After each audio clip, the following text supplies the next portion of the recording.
शुरू करते हैं हमारी आज की कवर स्टोरी।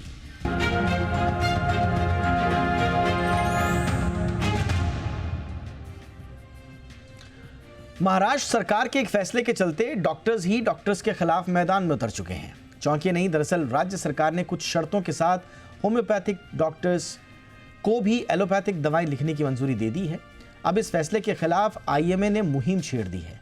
आईएमए क्यों कर रही है महाराष्ट्र सरकार के फैसले का विरोध और क्या है उनके विरोध के तर्क, आप देखिए। एक्सपर्ट्स के संग हम करेंगे चर्चा कि आखिर होम्योपैथी डॉक्टर से कैसा डर।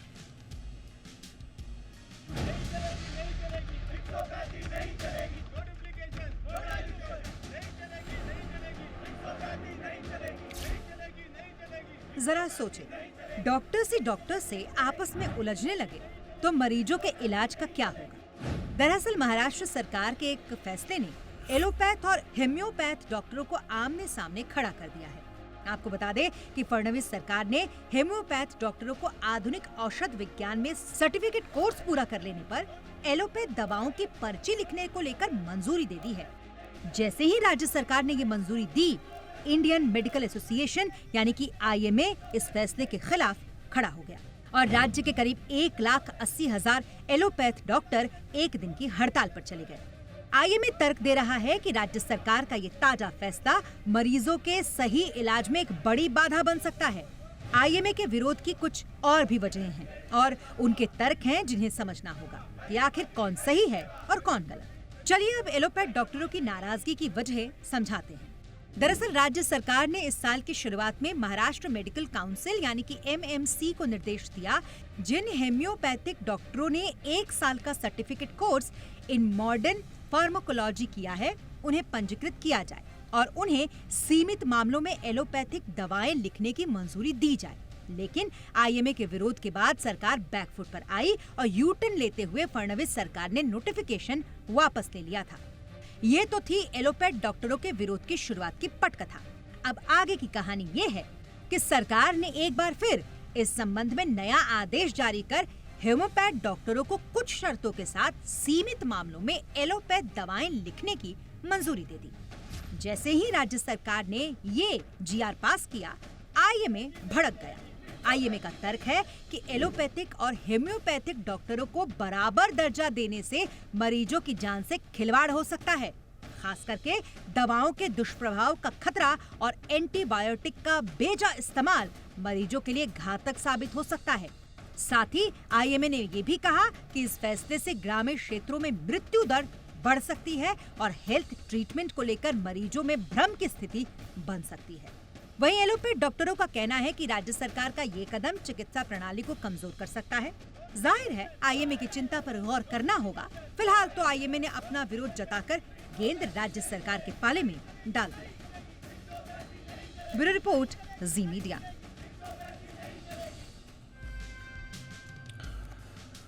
आइए चर्चा करते हैं इस मुद्दे पर और दोनों पक्षों को समझने की कोशिश करते हैं कि दरअसल ये विरोध किस बात का है और कितना जायज़ है। हमारे साथ हैं डॉक्टर शिव कुमार उत्तुरे सर, जो कि पूर्व उपाध्यक्ष आईएमएचक्यू और member medical advisory council. Doctor Uttture, good evening, बहुत बहुत स्वागत है सर आपका।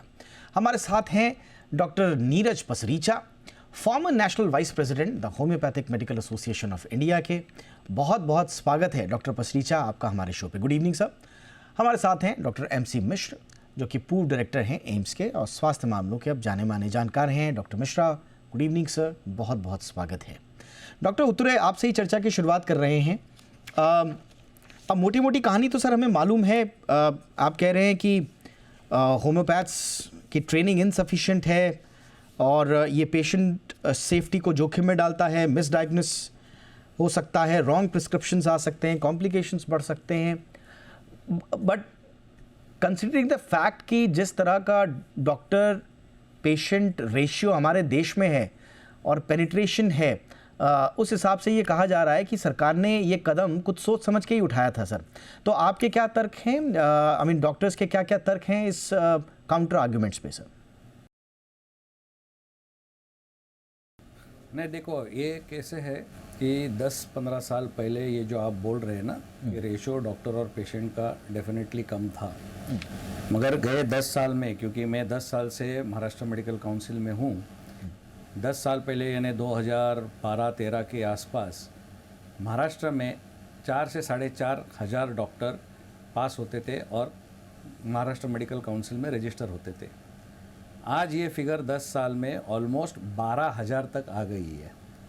अभी जब भी इतने डॉक्टर आ रहे हैं और अभी WHO का जो रेशियो है उससे भी अच्छा हो गया है, ये तो फ्लोर ऑफ द हाउस पे ही मिनिस्टर ने कहा है। तो ये जो और जूनी आर्ग्यूमेंट है कि डॉक्टर कम पढ़ रहे हैं as far as the population is concern, ये डेफिनेटली बराबर नहीं है आज के ज़माने में। अभी देखिए आप, जो महाराष्ट्र में बॉन्ड सिस्टम था, जो MBBS पास होते थे या MS MD पास होते थे उनको बॉन्ड रहता था। आज सरकार के पास उन्हें पोजीशन देने के लिए, बॉन्ड पोजीशन देने के लिए किधर भी नौकरी नहीं है। और इसके लिए अभी लेटेस्ट एक नोटिफिकेशन आया है कि शायद ये बॉन्ड रद्द किया जाएगा। तो यदि सरकार के पास डॉक्टरों को, MBBS डॉक्टरों को काम देने के लिए नौकरी नहीं है, तो आप कैसे बोल सकते हो कि यहाँ कम डॉक्टर्स, डॉक्टर्स कम है एज कम्पेयर टू द। सिर्फ एक फैक्ट रखूंगा सर जो पब्लिश्ड है। ये जो मैं आऊँगा सर, आपको सिर्फ एक फैक्ट रखूंगा जो पब्लिश्ड है। अभी कुछ रिपोर्ट्स बताती हैं कि doctor to population ratio in Maharashtra, आप सही कह रहे हैं, जो WHO का जो नॉर्म है 1 डॉक्टर पर 1000 पीपल, उसके बिल्कुल करीब है। 0.84 डॉक्टर्स पर 1000, ये महाराष्ट्र का है sir. But the catch is rural areas में गैप बड़ा वाइडर है सर। एक सर्वे हुआ था प्राइमरी हेल्थ सेंटर्स का, 17 districts found that many PHCs there is only 1 doctor for 30,000 people sir। तो रूरल एरियाज में तस्वीर अलग है सर। हो सकता है शहरों में अच्छी खासी तादाद हो, ये लगभग पूरे भारत में है सर। शहरों में बड़े शानदार डॉक्टर्स हैं, बहुत सारे डॉक्टर की अवेलेबिलिटी है, बट जब आप कंसीडर करते हैं रूरल एरियाज को तो ये वाइडर हो जाता है। अर्बन एरिया में डिफरेंस है, ये जो आप बोल रहे हो रेशो में, मगर अभी रूरल एरियाज में कम डॉक्टर्स क्यों जाते हैं और क्यों कम डॉक्टर्स MBBS डॉक्टर्स उधर है, ये तो डॉक्टरों का फॉल्ट नहीं है, ये तो बेसिकली एडमिनिस्ट्रेशन का फॉल्ट है। राइट। आप यदि ये डॉक्टर्स को रूरल एरिया में काम करने में या जाके प्रैक्टिस करने में आप यदि उनको ये नहीं देंगे, सुविधा नहीं देंगे रूरल एरिया में, तो वो जाएंगे कहाँ से रूरल एरिया में। तो यदि गवर्नमेंट ने, एडमिनिस्ट्रेशन ने यदि सुविधा बढ़ा देंगे रूरल एरिया में, तो नक्की डॉक्टर वहाँ जाते हैं और हमारे डॉक्टर जाने के लिए तैयार है। क्योंकि आज PHC सेंटर्स में जब भी 50 या 100 सीट्स के लिए एडवर्टाइजमेंट होता है, तभी आप देखते हो ऑलमोस्ट 500 से 600 डॉक्टर्स उसके लिए एप्लीकेशन करते हैं। तो डेफिनेटली यदि एडमिनिस्ट्रेशन यदि खुद का काम बराबर करे तो सब डॉक्टर्स जाने के लिए तैयार है। एक quick question sir before I go to हमारे जो दूसरे डॉक्टर्स हैं, डॉक्टर हमारे साथ जो डॉक्टर मिश्रा भी हैं, डॉक्टर पसरीचा भी हैं, लेकिन उससे पहले डॉक्टर उत्तरे, एक क्विक क्वेश्चन, आप लोगों की आपत्ति किस चीज़ पे है सर? जो MBBS डॉक्टर्स जो हैं उनको नौकरियां नहीं मिल पा रही हैं, उनको रूरल एरियाज़ में जाने के लायक पर्क्स और सैलरीज और सुविधाएं ऑफर नहीं की जा रही हैं, इसलिए आप लोग होम्योपैथिक डॉक्टर्स के इंडक्शन से खफा हैं सर, या बात कुछ और है?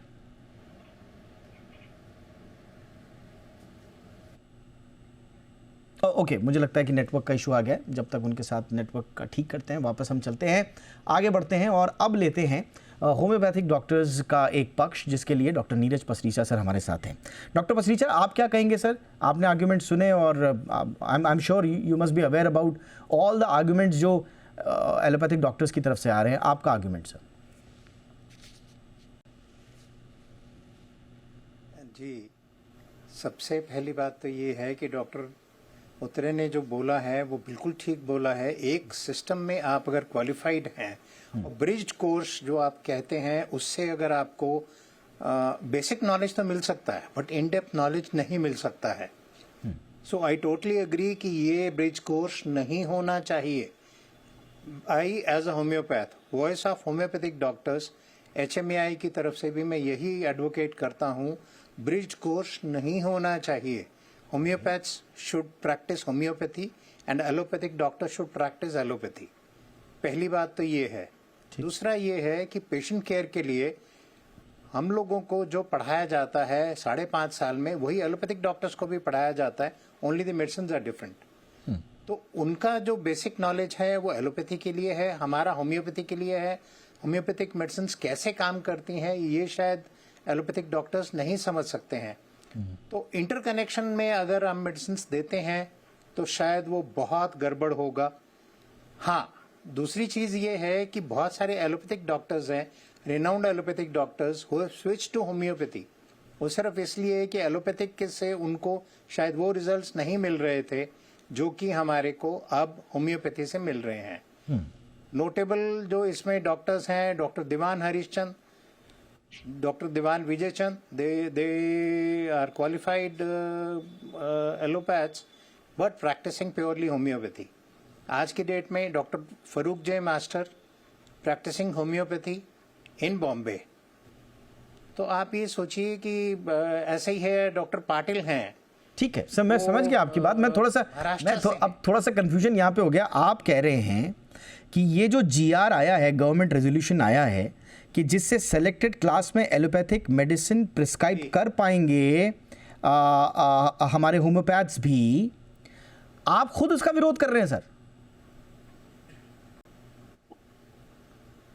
बिल्कुल ठीक है जी। अगर हमारे को बेसिक क्वालिफिकेशन अगर 5.5 साल में है, हाँ। वो 5.5 साल में कैसे होगा?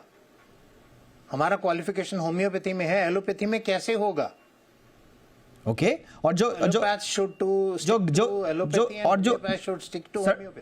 जो गवर्नमेंट कह रही है कि होम्योपैथ BHMS से बेसिक मेडिकल नॉलेज जो रखते हैं और CCMP एक्स्ट्रा फार्माकोलॉजी जो ट्रेनिंग देते हैं, वो आप कह रहे हैं कि ये इनसफिशिएंट है?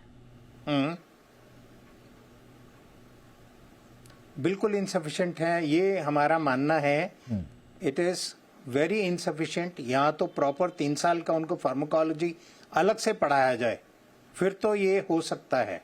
अच्छा, बेसिक नॉलेज है हम लोगों के पास में, बट एलोपैथिक सिस्टम की वो नॉलेज जो हमारे को जो चाहिए एलोपैथिक प्रैक्टिस करने के लिए, वो हमारे पास नहीं है।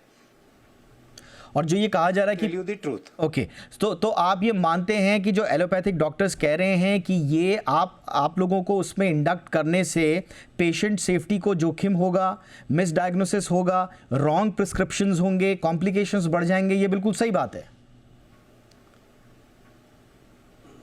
नहीं, मेरा ये मानना नहीं है। If we stick to our own system, तो हमें मालूम है कि हमें क्या करना है।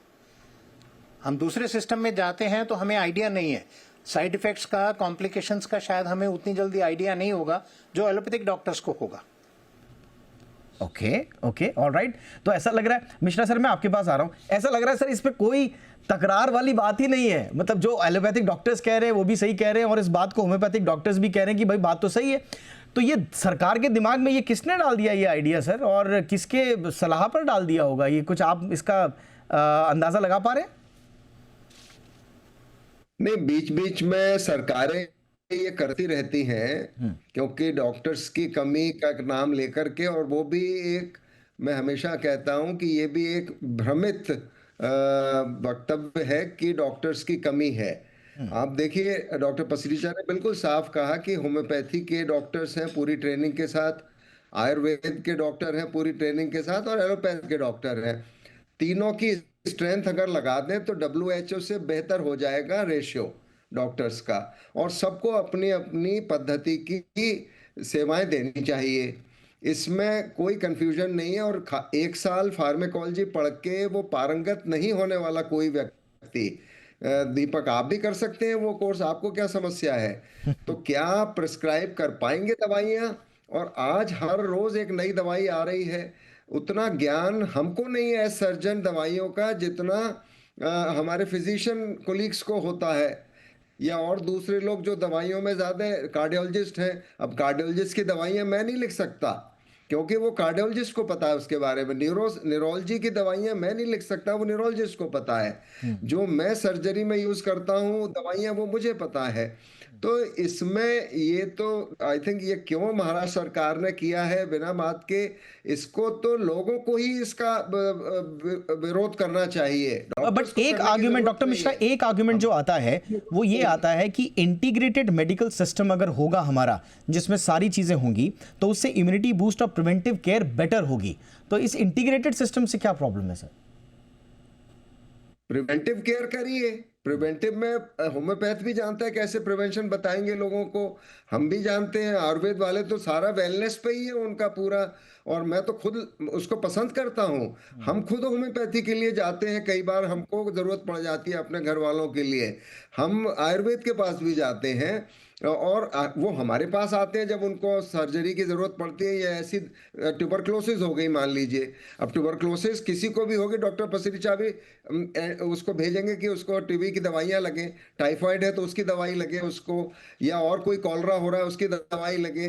तो इसलिए मैं समझता हूँ कि ये इसको बार बार इस इतना चर्चा इस पे होनी और इस तरह का जिसमें लोग विरोध में आ जाएं, और मैं कह रहा हूँ डॉक्टर्स को इसको विरोध करने की आवश्यकता नहीं है।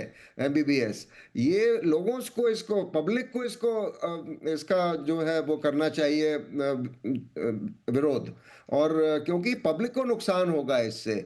अगर मैं, जैसे डॉक्टर पसीजा ने ठीक कहा, मुझे होम्योपैथी की दवाइयों के बारे में नहीं पता है, तो मैं जब तक होम्योपैथी का कोर्स नहीं करूंगा, जैसे उन्होंने डॉक्टर दीवान का नाम बताया और लोगों का नाम बताया, तब अगर 4 साल 5 साल जो भी कोर्स होता है वो कर लूंगा तो मैं भी प्रिस्क्राइब कर सकता हूं उसको, लेकिन मुझे वो समय लगाना पड़ेगा।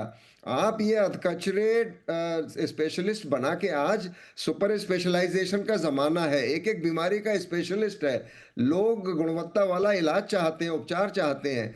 उसमें अगर ये अधकचरा काम करेंगे तो क्या गरीब को आप नुकसान पहुंचा दें, कोई उसकी वो नहीं है पहुंच, और शहर वालों को अच्छा इलाज मिले, तो ये तो गलत बात है। इसमें बहुत सारे विकल्प हैं जो इस्तेमाल हो सकते हैं। मान लीजिए कोई गांव में, अच्छा हर गांव में क्या होम्योपैथिक डॉक्टर है, क्या आयुर्वेदिक डॉक्टर है हर गांव में? नहीं है। नहीं। अच्छा वहां पर अगर है भी तो वो हमसे टेलीमेडिसिन के माध्यम से लक्षण बता के कर सकते हैं कि इसको क्या किया जाए, रेफर किया जाए, या मैं इसका उपचार कर रहा हूं, इसको लाभ नहीं हो रहा है, तो इसको इंटीग्रेट उस तरह से हमको करना चाहिए। तो आप कह रहे हैं कि इंटीग्रेशन, एब्सोल्युटली, आप कह रहे हैं कि इंटीग्रेटेड मेडिकल सिस्टम जो कहा जा रहा है, दरअसल वो इंटीग्रेटेड मेडिकल सिस्टम का स्वरूप अलग होना चाहिए, जरूरत के हिसाब से होना चाहिए, इस तरह से नहीं। एम्स में किया है दीपक जी, हमने एम्स में किया ये, हमने स्थापित किया है सेंटर फॉर इंटीग्रेटिव मेडिसिन। उसमें आयुर्वेद वाले आते हैं, हमने स्टडीज कर रहे हैं, हम न्यूरोलॉजी में और मेडिसिन में, गायनी में, सब हर डिपार्टमेंट के साथ स्टडी हो रही है कि किस तरह से हम इंटीग्रेट कर सकते हैं दोनों सिस्टम्स को। लेकिन मुझे absolutely sir, got your point sir, got your point. मुझे लगता है कि जो डॉक्टर्स हैं, चाहे वो एलोपैथिक के हैं चाहे वो होम्योपैथिक के हैं, वो अपनी जगह पर बिल्कुल क्लियर हैं कि उनकी दायरे क्या हैं, वो कहां तक जा सकते हैं, कहां तक नहीं जा सकते। मुझे लगता है कि गवर्नमेंट के लेवल पर बहुत बड़ा कंफ्यूजन है। अब आप देखिए, मैं जाना चाहूँगा, डॉक्टर उत्तरे आपके पास आना चाहूँगा सर। इससे पहले भी जुलाई में ये नोटिफिकेशन वापस ले लिया गया था, अब ऐसा क्या हुआ कि फिर 5 सितंबर को फिर जारी कर दिया, और होम्योपैथिक के डॉक्टर्स भी कह रहे हैं कि साहब ये गलत है। इसके अलावा एक और बड़ा जो इसमें आर्ग्यूमेंट है, national medical commission NMC act के ये अगेंस्ट है, जो कहता है आयुष डॉक्टर्स को एलोपैथिक प्रैक्टिस की अनुमति नहीं मिलनी चाहिए। तो फिर ये गवर्नमेंट सर आपको लग रहा है कंफ्यूज्ड है, या कुछ धारणा सही है शायद, लेकिन इंप्लीमेंटेशन का कुछ तरीका समझ में नहीं आ रहा, क्या हो रहा है सर? आपसे क्या कहा डॉक्टर गवर्नमेंट ने? नहीं, गवर्नमेंट का धारणा डेफिनेटली ये कुछ तो गलत है। अभी एक स्टेप में आगे जाता हूँ। ये प्रॉब्लम इतना बड़ा क्यों अभी? ये बड़ा क्योंकि अभी देखो गवर्नमेंट ने जो नोटिफिकेशन निकाली है उसमें महाराष्ट्र मेडिकल काउंसिल, जो एलोपैथिक डॉक्टर्स की काउंसिल है, उस काउंसिल में होम्योपैथी सीसीएमपी जो पास होते हैं उनको रजिस्ट्रेशन देने का उन्होंने चालू किया है। अभी एक ही काउंसिल में होम्योपैथी भी रजिस्टर होंगे, एक ही काउंसिल में एलोपैथिक भी रजिस्टर होंगे। अच्छा, होम्योपैथिक डॉक्टर्स की अलग काउंसिल है, उसमें भी वो रजिस्टर्ड है, तो आप कितने काउंसिल्स में ऐसे रजिस्टर हो गए?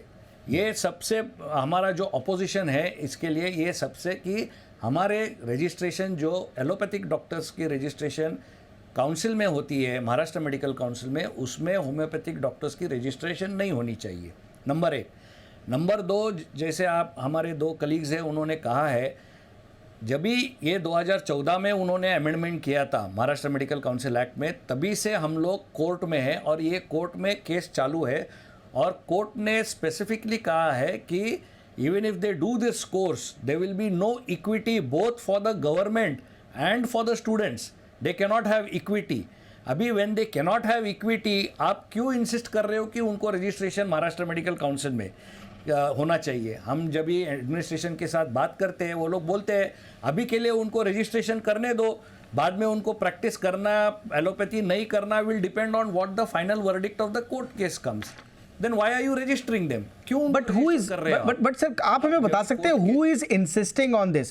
कौन गवर्नमेंट को कह रहा है कि रजिस्टर कराओ? क्योंकि homoeopathic medical association of India के फॉर्मर चीफ हमारे साथ बैठे हुए हैं, वो तो कह रहे हैं साहब हमने तो नहीं कहा। तो कौन कह रहा है गवर्नमेंट को ये करने के लिए सर? नहीं, बराबर है। अभी जो सेंट्रल काउंसिल ऑफ होम्योपैथी है ना, हाँ, उन्होंने तो 2 letter Bombay university, Mumbai university को भी लिखा है और गवर्नमेंट को भी लिखा है, सब स्टेट गवर्नमेंट्स को, हाँ, कि they do not agree where the homeopaths are allowed to do modern medicine. वो तो क्लियर कट हमारे पास वो लेटर भी है, 2014-15 में वो लेटर उन्होंने भेजा है। तो यही तो रहस्य है सर। मैं इसी रहस्य से पर्दा उठाना चाह रहा हूँ, क्योंकि डॉक्टर पसरीचा, आप किसी ने बताया आप लोगों को सर कि गवर्नमेंट ऐसा ऐसा करने जा रही है, और क्या आप उसमें एक स्टेक होल्डर थे? आप लोगों से बातचीत करके कुछ आगे बढ़ा गया, या अपने में हवा में फैसला ले लिया गया? नहीं, हम लोगों के पास रिप्रेजेंटेशन आया था, हाँ, बट हमारी सबमिशन यही थी कि पहला तो ये इंटीग्रेशन ऐसे वाला नहीं होना चाहिए, हाँ, ताकि हम क्रॉस प्रिस्क्रिप्शन कर सकें। पहला तो ये है। ठीक है। हमारा सजेशन ये था कि अगर आप एलोपैथिक चाहते हैं कि होम्योपैथिक डॉक्टर्स को अलाउ किया जाए, तो उसके लिए हमने ये सजेस्ट किया था कि मिनिमम 3 इयर्स का आप एलोपैथिक का इंटीग्रेशन कोर्स 3 इयर्स का, नॉट 1 ईयर, 3 इयर्स का minimum, so that these doctors know what to do, when to do, how to do. इसके अलावा हमारी कुछ और भी सजेशन थी कि जैसे ये गवर्नमेंट ये कहती है कि जी हमारे पास पर डॉक्टर इतने को कैटर कर रहा है, तो हमारी सजेशन उनको ये थी कि CHC PHC लेवल पे if homeopathic doctors are there because they know the basics, अगर उनको वहां पे लगाया जाता है तो मेरे ख्याल से हम जो हेल्थ डिलीवरी है उसमें हमारा बहुत बड़ा योगदान रहेगा। सर्टनली होम्योपैथिक मेडिसिन हम दे सकते हैं। इंटीग्रेटेड मेडिसिन के लिए the allopathic doctors are always there on call. हम उनसे पूछ के उस समय कुछ ना कुछ पेशेंट को मदद करने के लिए, हेल्प करने के लिए हम कुछ ना कुछ कर सकते हैं। ये वहां तक तो ठीक है, लेकिन उसके बाद में अगर हम उसके आगे चलते हैं तो शायद मेरा पर्सनल मानना ये है कि मिनिमम 3 इयर्स का कोई कोर्स होना चाहिए एलोपैथिक प्रेस्क्राइब करने के लिए होम्योपैथिक डॉक्टर्स को। And same is true for vice versa. एक और भी वो आ रहा है कि ऐसा ही एक कोर्स जो है केरला में शुरू कर रहे हैं, जिसमें कि दोनों सिस्टम को साथ साथ पढ़ाया जाएगा। ओके। अगर दोनों सिस्टम को साथ साथ पढ़ाया जाएगा तो क्या आप फील करते हैं कि those doctors will be able to justice to either of the systems? मेरा ये पर्सनल मानना है कि नहीं, जस्टिफिकेशन नहीं होगा। ये आप कह रहे हैं भाई जो एलोपैथी है वो विशुद्ध रूप से एलोपैथी रहे। Yes sir, yes sir, doctor Pasricha, यानी कि आप कह रहे हैं जो एलोपैथी है वो विशुद्ध रूप से एलोपैथी रहे, जो होम्योपैथी है वो विशुद्ध रूप से होम्योपैथी रहे। ये जो मिक्सोपैथी लाना चाहती है गवर्नमेंट बिना किसी सिर पैर के, उससे हमारा हेल्थ केयर सिस्टम ही वीकन होगा और लॉन्ग टर्म में ये हार्मफुल होगा। ये बात अब मोटी मोटी समझ में आ गई। डॉक्टर मिश्रा, अब क्या लगता है सर कि इस तरह से जब दोनों पक्ष अपनी अपनी बात को बिल्कुल स्पष्टता से, और इसमें कोई विरोधाभास नहीं है, इसमें कोई लड़ाई नहीं है एक दूसरे से, बल्कि अपने अपने जो डोमेन है उनको बहुत अच्छे समझ के साथ दोनों तरफ के डॉक्टर्स सबके सामने रख रहे हैं, अब गवर्नमेंट को ये समझ में नहीं आ रहा है, तो आपको क्या लगता है सर, गवर्नमेंट को इसको रोल बैक करना पड़ेगा या फिर कुछ और आप इसमें देख रहे हैं? आपका सजेशन क्या होगा as a neutral point of view अगर मैं देखूं? नहीं दीपक जी, देखो सेंट्रल गवर्नमेंट में तो ऑलरेडी ये थॉट प्रोसेस थी जब हमने centre for integrative medicine AIIMS में स्थापित किया 2015 में 16 में जी, और उसके बाद हर नए एम्स में अब डिपार्टमेंट ऑफ आयुष अलग से है ऑलरेडी।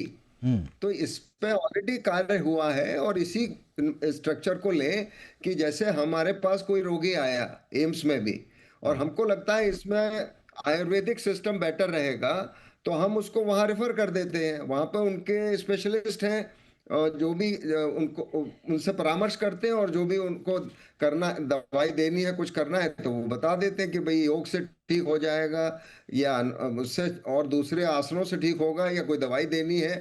तो इस तरह से इंटीग्रेशन बेटर है, रादर कि हम इसको मिक्सोपैथी करें। और जैसे डॉक्टर पसीचा कह रहे हैं, बिल्कुल, अगर मान लीजिए आपको वो करना भी है तो अलग अलग दोनों पद्धतियां लोग पढ़ें और उसमें समय लगाएं अपना, और उसके बाद जिसका करने का मन हो तो वो करे, नहीं है तो अपनी अपनी जो पद्धति है उसमें चलते रहें। तो मेरा ये मानना है कि इसको और उन्होंने बिल्कुल ठीक कहा कि होम्योपैथी डॉक्टर्स को भी, आयुर्वेद को भी आप पीएचसी सीएचसी पे एम्प्लॉय करिए। एम्प्लॉय करके उनसे भी प्रिवेंटिव एस्पेक्ट, जो हेल्थ केयर का वेलनेस एस्पेक्ट है, वो तो सभी लोग कर सकते हैं, उसमें तो कोई ऐसी डिग्री की जरूरत नहीं होती है।